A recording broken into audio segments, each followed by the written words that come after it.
इतिहासकारों के अनुसार कौशल प्रदेश की प्राचीन राजधानी अवध को कालांतर में अयोध्या और बौद्ध काल में साकेत कहा जाने लगा। अयोध्या मूल रूप से मंदिरों का शहर था। हालांकि यहां आज भी हिंदू, बौद्ध एवं जैन धर्म से जुड़े मंदिरों के अवशेष देखे जा सकते हैं। जैन मत के अनुसार यहां आदिनाथ सहित 5 तीर्थंकरों का जन्म हुआ था। बौद्ध मत के अनुसार यहां भगवान बुद्ध ने कुछ माह विहार किया था। अयोध्या को भगवान श्री राम के पूर्वज विवस्वान सूर्य के पुत्र वैवस्वत मनु ने बसाया था। तभी से इस नगरी पर सूर्यवंशी राजाओं का राज महाभारत काल तक रहा। यहीं पर प्रभु श्री राम का दशरथ के महल में जन्म हुआ था।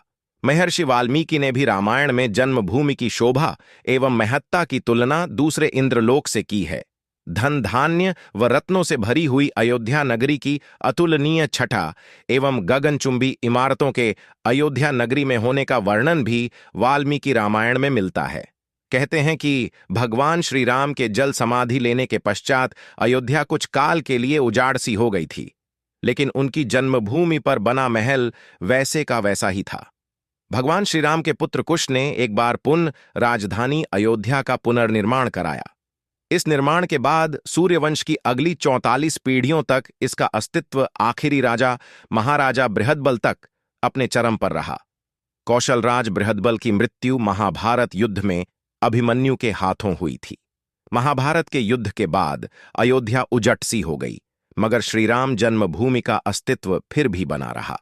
इसके बाद यह उल्लेख मिलता है कि ईसा के लगभग 100 वर्ष पूर्व उज्जैन के चक्रवर्ती सम्राट विक्रमादित्य एक दिन आखेट करते करते अयोध्या पहुंच गए।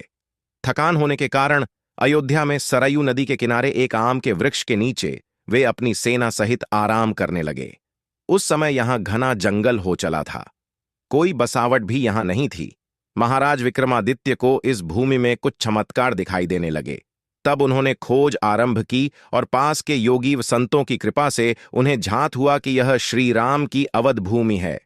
उन संतों के निर्देश से सम्राट ने यहां एक भव्य मंदिर के साथ ही कूप, सरोवर, महल आदि बनवाए। कहते हैं कि उन्होंने श्रीराम जन्मभूमि पर काले रंग के कसौटी पत्थर वाले 4 स्तंभों पर विशाल मंदिर का निर्माण करवाया था। इस मंदिर की भव्यता देखते ही बनती थी। विक्रमादित्य के बाद के राजाओं ने समय समय पर इस मंदिर की देखरेख की। उन्हीं में से एक शुंग वंश के प्रथम शासक पुष्यमित्र शुंग ने भी मंदिर का जीर्णोद्धार करवाया था। पुष्यमित्र का एक शिलालेख अयोध्या से प्राप्त हुआ था, जिसमें उसे सेनापति कहा गया है तथा उसके द्वारा 2 अश्वमेध यज्ञों के किए जाने का वर्णन है। अनेक अभिलेखों से झांत होता है कि गुप्त वंशीय चंद्रगुप्त द्वितीय के समय और तत्पश्चात काफी समय तक अयोध्या गुप्त साम्राज्य की राजधानी थी।